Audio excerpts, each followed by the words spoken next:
కాశ్మీర్లో పహల్గామ్ ఉగ్రదాడి తర్వాత భారతదేశం అనేక చర్యలు తీసుకుంటోంది.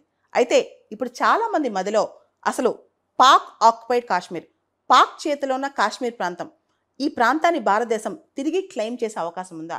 అసలు భారతదేశం ఎలాంటి నిర్ణయం తీసుకోబోతోంది? దీని మీదే అందరూ ఊహాగానాలు చేస్తున్నారు.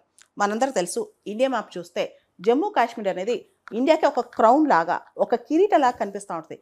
కానీ రియాలిటీ చెక్ చేస్తే మాత్రం దానిలో చాలా ఒక పక్క పిఓకే ఉంది, ఇంకో పక్క చైనా ఆక్యుపై చేసిన ఆక్సాయ్ చిన్ ప్రాంతం ఉంది, ఇదంతా ఉందన్నమాట. ఈ పాక్ ఆక్యుపైడ్ కాశ్మీర్ ఇప్పుడు చూస్తే కనుక గత 78 సంవత్సరాల నుంచి కూడా 2-3 తరాలుగా జనాలు అక్కడ ఉంటున్నారు. కొత్త తరంలో ఇప్పుడు అక్కడ చాలా డెమోగ్రఫిక్ చేంజ్ కూడా వచ్చింది. అంటే ప్రాక్టికల్గా చాలామంది పాకిస్తానీలు చాలా చోట్ల నుంచి పాకిస్తాన్ నుంచి వచ్చిన వాళ్ళు అక్కడ ఉన్నారనమాట. వాళ్ళ మనోగతాలు కూడా ఇక్కడ చాలా అవసరం అవుతాయి.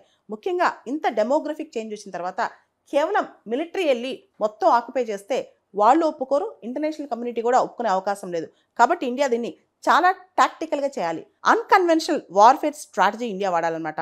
అన్కన్వెన్షనల్ వార్ఫేర్ స్ట్రాటజీ అంటే ఏంటంటే ఇక్కడ కొన్ని కోవర్ట్ ఆపరేషన్స్ ద్వారా, కొన్ని పీపుల్ టు పీపుల్ కాంటాక్ట్ ద్వారా అక్కడ ప్రజల మద్దతు ఇండియా తీసుకొచ్చుకోవాలి. అది చాలా ఇంపార్టెంట్.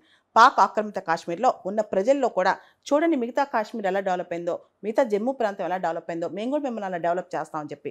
ఎందుకంటే ప్రత్యేకంగా ఈ పాక్ ఆక్రమిత కాశ్మీర్ అనేది ఇది కొంత ఎత్తైన ప్రాంతంలో ఉంటుంది, హై ఆల్టిట్యూడ్లో ఉంటుంది. కాబట్టి ఇక్కడ అభివృద్ధి అంత ఫాస్ట్గా జరుగుద్ది అంటాం అంత కరెక్ట్ కాదు, అంత ఈజీ కూడా కాదనమాట. మరో అంశం, అంతర్జాతీయ కమ్యూనిటీ, ఇంటర్నేషనల్ కమ్యూనిటీ కానీ రకరకాల దేశాలు కూడా పాకిస్తాన్కి మద్దతుగా వచ్చే దేశాలు. రీసెంట్గా చూస్తే టర్కీ, పాక్ ప్రధాని టర్కీ వెళ్ళినప్పుడు మేము పూర్తిగా కాశ్మీర్ అంశంలో పాకిస్తాన్కి సపోర్ట్ చేస్తామని చెప్పి టర్కీ డిక్లేర్ చేసిందనమాట. ఇలాంటివి కాస్త డేంజరస్ ఇక్కడ మనం గమనిస్తే. ఈ మధ్య భారతదేశం యొక్క ప్రాబల్యం మిడిల్ ఈస్ట్ దేశాల్లో బాగా పెరుగుతుంది. మన పర్యటనలు కూడా మిడిల్ ఈస్ట్ దేశాల్లో బాగా పెరుగుతున్నాయి. కాబట్టి మిడిల్ ఈస్ట్ నుంచి, ముఖ్యంగా ఇస్లామిక్ వరల్డ్ నుంచి ఇండియాకి పెద్దగా అబ్జెక్షన్ రాకపోవచ్చు.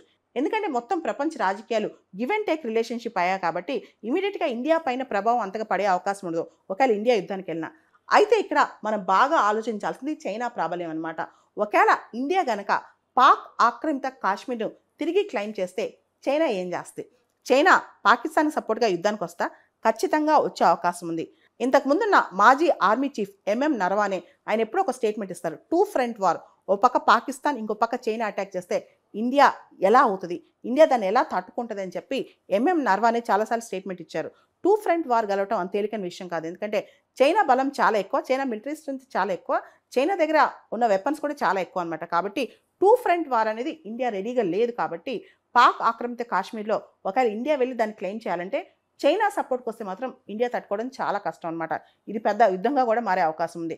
కాబట్టి డైరెక్ట్గా మిలిటరీ అడ్వెంచరిజం, డైరెక్ట్గా మిలిటరీ అటాక్ కన్నా కూడా ఇండియా నెమ్మదిగా స్టెప్ బై స్టెప్ వెళ్ళి పాక్ ఆక్రమిత కాశ్మీర్ను మనం తీసుకోవాలి. ఖచ్చితంగా ఇది ప్రజల యొక్క సైకాలజీ, ప్రజల యొక్క ఫీలింగ్ అనమాట. మనం ఇండియా మ్యాప్ అంటే పూర్తి స్థాయిలో ఒక మ్యాప్ను ఊహించుకుంటాం, ఒక కాశ్మీర్ని ఒక కిరీటంలా ఊహించుకుంటాం అనమాట, జమ్మూ కాశ్మీర్ని. అలాంటిది ఇప్పుడు ఇండియాని ఎలా గమనిస్తాం మనం? కాబట్టి ప్రాక్టికల్గా ఇప్పుడు కాశ్మీర్ని గమనిస్తే ఒక చిన్న ముక్కలాగా కనిపిస్తే మనం మొత్తం క్లెయిమ్ చేయాల్సిందే. రైట్ టైం వచ్చింది, కంప్లీట్గా పిఓకేని మనం వెనక్కి తీసుకురావాల్సిందే. కానీ ఎప్పుడు ఎలా తిరిగి తీసుకుంటాం అనేది చాలా ఇంపార్టెంట్ అనమాట. నిన్నే మోడీ గారు కూడా కంప్లీట్గా మన ఆర్మడ్ ఫోర్సెస్కి ఆపరేషనల్ ఫ్రీడమ్ ఇచ్చారు. ఏదైనా టెర్రర్ అటాక్ జరిగితే ఖచ్చితంగా ఆపరేషనల్ ఫ్రీడమ్ ఇస్తామని చెప్పి, అదే దిశగా పిఓకే కూడా ఆపరేషనల్ ఫ్రీడమ్ ఇస్తే కనుక మన ఆర్మీకి ఖచ్చితంగా పిఓకేని వెనక్కి తీసుకొని చూపిస్తుంది. పాక్ ఆక్రమిత కాశ్మీర్ను ఇండియా తిరిగి క్లెయిమ్ చేస్తే, మొత్తం ఇండియా మిలిటరీ యాక్షన్ ద్వారా సంపాదిస్తే ఇండియాకి ఎటువంటి ప్రయోజనం జరుగుద్ది?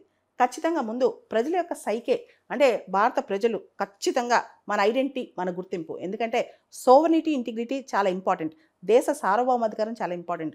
మన భూభాగంలో ఒక ఇంచు కూడా ఇతరు లాక్కున్నా తిరిగి క్లెయిమ్ చేసే హక్కు మనకుంది. మనకు అది లీగల్ రైట్ అనమాట. కాబట్టి అదే పెద్ద ప్రయోజనం. రెండోది, అక్కడ చాలా టెర్రరిస్ట్ క్యాంప్స్, టెర్రరిస్ట్ ట్రైనింగ్ ఉంటుందని అంటుంటారు. కాబట్టి పిఓకే మనం క్లెయిమ్ చేయడం వల్ల కాస్త ఆ టెర్రరిస్ట్ ప్రభావాన్ని అక్కడి నుంచి తగ్గించవచ్చు. కానీ అక్కడి నుంచి తగ్గిస్తే వాళ్ళు మళ్ళీ పంజాబ్కి రావచ్చు, ఇంకో ప్లేస్కి రావచ్చు. కాబట్టి సోవరెన్ ఇంట్రెస్ట్ అనేది మనకు చాలా ఇంపార్టెంట్. ఇక్కడ మనకి మన సార్వభౌమ అధికారానికి ఒక పెద్ద ప్రయోజనం, మన దేశ భద్రత, దేశం యొక్క సార్వభౌమ అధికారం ఇక్కడ వర్ధిల్లుతాయన్నమాట. కాబట్టి ఖచ్చితంగా ఏ రోజుకైనా మనం పిఓకేని వెనక్కి తీసుకోవాల్సిందే, అది మందే. కాబట్టి ఇది చాలా ఇంపార్టెంట్. ఇది చైనాకు కూడా గట్టి లెసన్ వెళ్తుంది అనమాట. మనం కనుక రీక్లెయిమ్ చేస్తే చైనాకి గట్టి లెసన్ వెళ్తుంది. అంతేకాదు చైనా దగ్గర ఉన్న ఆక్సాయ్ చిన్ ప్రాంతం కూడా ఏదో ఒక రోజుకి మనం సంపాదించుకోవాలి, అది కూడా మందే అనమాట. సో భారతదేశానికి భారీ ప్రయోజనం ఉంటుంది అనమాట దీనివల్ల.